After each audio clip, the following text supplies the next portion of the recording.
Subscribe करें अपने channel IGNOU learning centre को और बेल आइकन को दबाएं लेटेस्ट इग्नू रिलेटेड इन्फॉर्मेशन और स्टडी मटेरियल सबसे पहले पाने के लिए। तो हेलो फ्रेंड्स, कैसे हैं आप सब। FST1 वीडियो लेक्चर सीरीज की पार्ट 14 वीडियो में आपका स्वागत है। आज के इस वीडियो में हम जानेंगे चैप्टर 25 और चैप्टर 26 से related important MCQ questions one liners को। तो ये पार्ट 14 वीडियो है। अगर आपने इससे पहले की वीडियोस नहीं देखी है तो आप ऊपर आई बटन दबाकर या नीचे डिस्क्रिप्शन में जाकर उन सारे वीडियोस की प्लेलिस्ट को चेक कर सकते हैं और एक एक करके सारे वीडियोस को देख सकते हैं, जो कि आपके आने वाले एग्जाम में काफ़ी हेल्पफुल होंगे आपके MCQ को सॉल्व करने में। तो चलिए बिना देर किए वीडियो को शुरू करते हैं।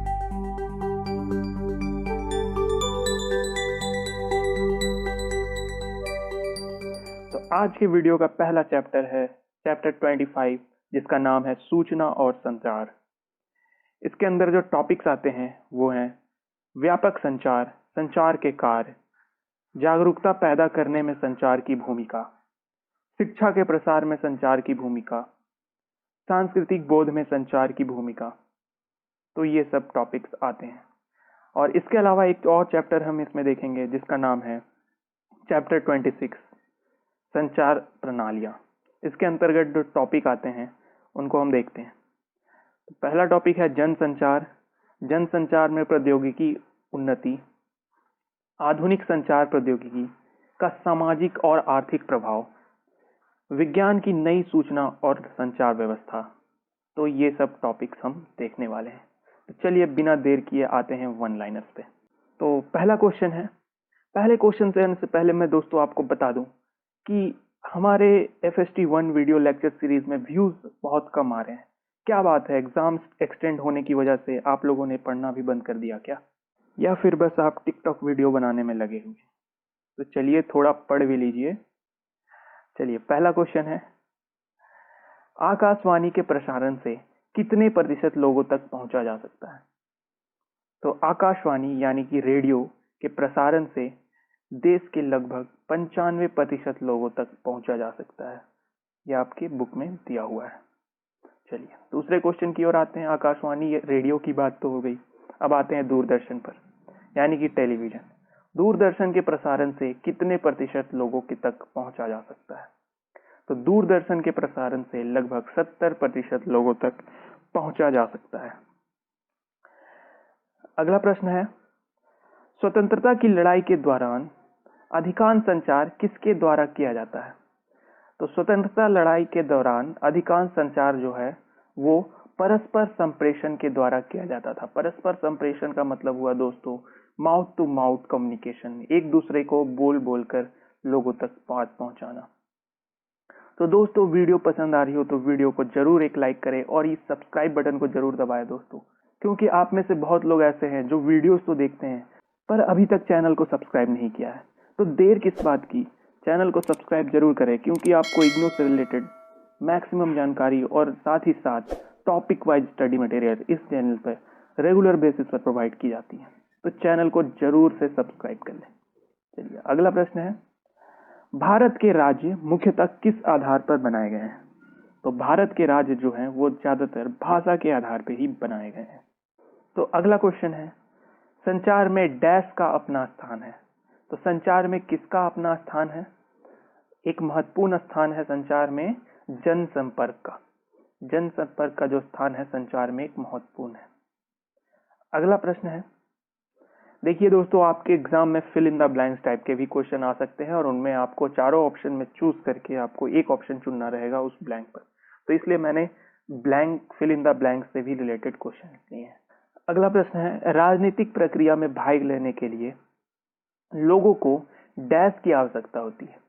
तो राजनीतिक प्रक्रिया में भाग लेने के लिए लोगों को सूचना की आवश्यकता होती है।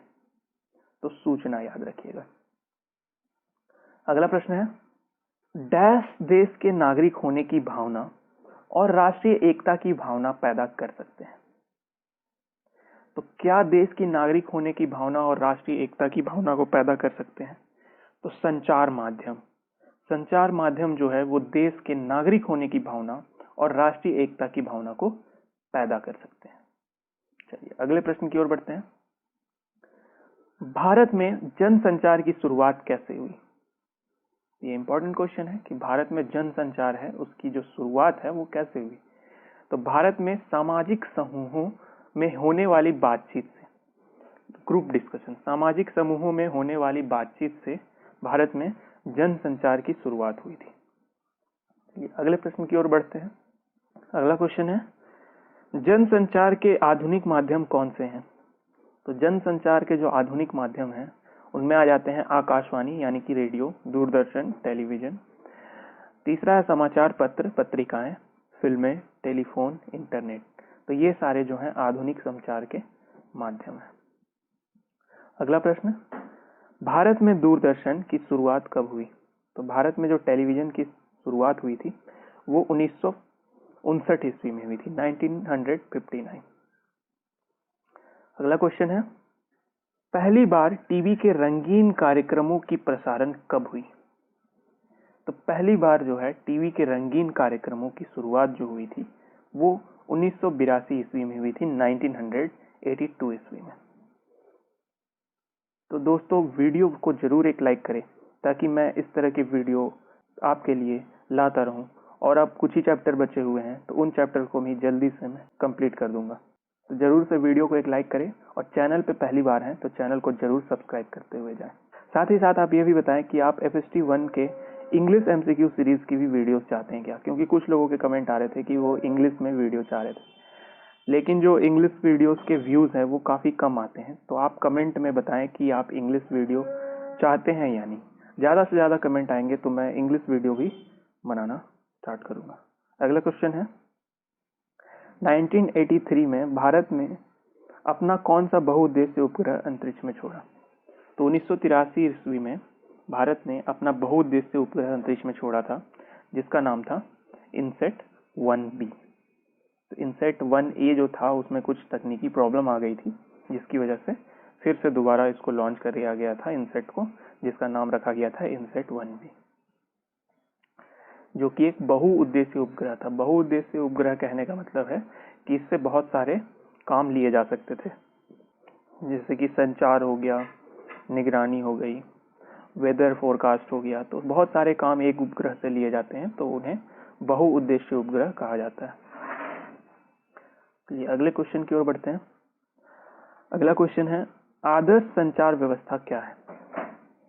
तो आदर्श संचार व्यवस्था तो वह संचार व्यवस्था जिसमें जनसंचार और अंतर्वैयक्तिक संचार माध्यमों का मिश्रण हो, तो उसे आदर्श संचार व्यवस्था कहते हैं, जिसमें जनसंचार और अंतर्वैयक्तिक संचार माध्यमों का मिश्रण होता है। जनसंचार भी होता है और अंतर्वैयक्तिक संचार माध्यम का मिश्रण भी होता है। अगले क्वेश्चन की ओर बढ़ते हैं। यूनेस्को क्या है? तो यूनेस्को का फुल फॉर्म आ सकता है UNESCO, यूनेस्को।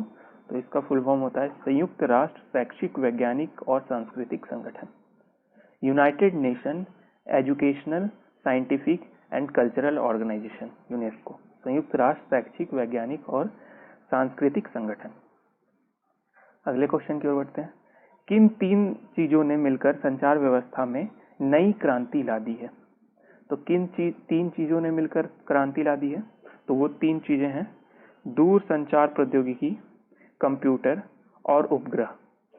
तो दूर संचार प्रौद्योगिकी यानी कि टेलीकम्युनिकेशन टेक्नोलॉजी, कंप्यूटर और सैटेलाइट।